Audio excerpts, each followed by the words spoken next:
prioriser nos priorités.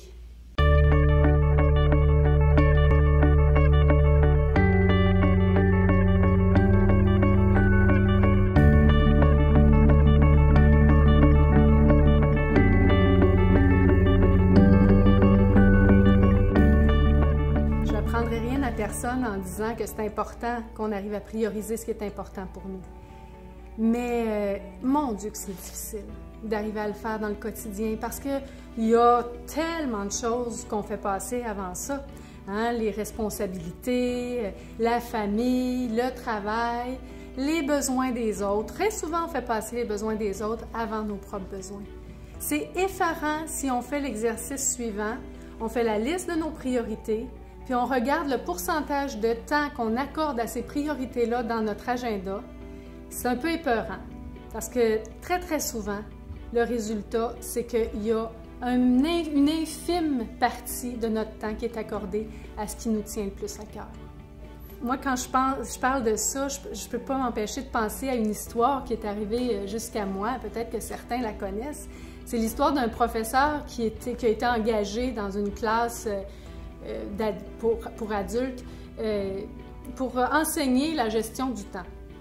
Puis lui, son enseignement, ça s'est fait bien simplement. Il a sorti un gros bocal transparent, puis il a sorti des gros cailloux qu'il a mis dans le bocal, jusqu'à ras-bord. Puis il a demandé à ses élèves, est-ce que vous pensez qu'il y a encore de la place dans ce bocal-là? Puis les élèves ont tous dit, ben non, il est plein. Le professeur a sorti des plus petits cailloux, puis il a rempli les espaces vides par des plus petits cailloux. Effectivement, il y avait encore de la place. Là, une fois que ça a été vraiment rempli, il a reposé la même question. Évidemment, pas plus fou qu'un autre. Il y a un élève qui a dit « ben oui, il doit y avoir encore de la place ». Effectivement, avec du sable, il a rempli tous les espaces libres laissés par les gros et les petits cailloux. Après, il a fait la même manœuvre en rajoutant de l'eau. Ensuite, il a demandé « savez-vous ce que ça prouve, ça? » Puis, il y a quelqu'un qui a dit « ça doit prouver que du temps, on en a toujours, même quand on pense qu'on n'en a pas. » Puis il a dit « non, c'est pas ça que ça prouve. Ça prouve que si on ne met pas nos gros cailloux dans notre agenda avant de mettre les petits cailloux, à la fin, il n'y aura plus de place pour nos gros cailloux. À la fin, il n'y aura plus de place pour ce qui est vraiment important pour nous. On ne pourra plus prioriser nos priorités. » Vous savez, j'ai lu une phrase un jour qui m'a marquée.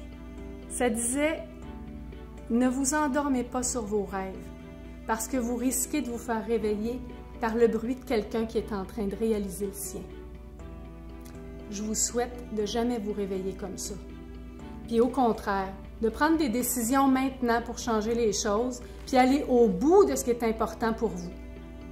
Ce que je vous propose de faire aujourd'hui, c'est de choisir une chose importante pour vous, la plus importante, puis d'y trouver une place de choix dans votre agenda cette semaine.